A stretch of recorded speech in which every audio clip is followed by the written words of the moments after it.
Hello दोस्त, नमस्ते, प्रणाम। अपने यूट्यूब पे स्वागत करते हैं। देखिए, हम एक चुटकुला नाच गीत लेकर आए हैं, बहुत सुंदर, धमाल मचाने वाला। अगर आप लोग के अच्छा लगे, आप लोग सपोर्ट करिए, शेयर करिए, लाइक कमेंट जरूर कर देना।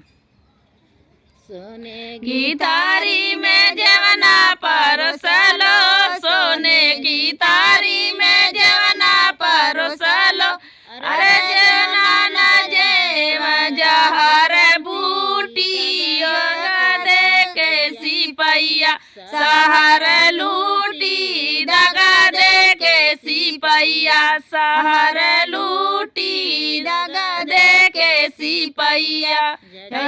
गेड़ुआ गंगा जल पानी, झजरे गेड़ुआ गंगा जल पानी, अरे पनिया न पिए जहर बूटी, हो जहर बूटी, दगा दे के सिपैया सहर लूटी, दगा दे के सिपैया सहर लूटी, दगा दे के सिपैया।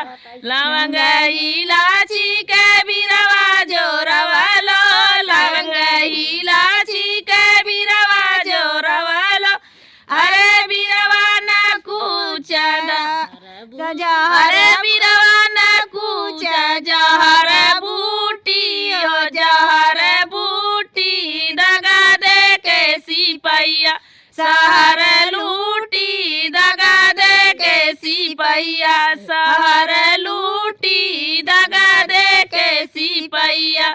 फुलवा हजार कैसे जल गवलो, फुलवा हजार कैसे जल गवलो, अरे सजिया न सो जहर बूटी, हो जहर बूटी, दगा दे के सिपैया सहर लूटी, दगा दे के सिपैया लहर लूटी, दगा दे के सिपैया।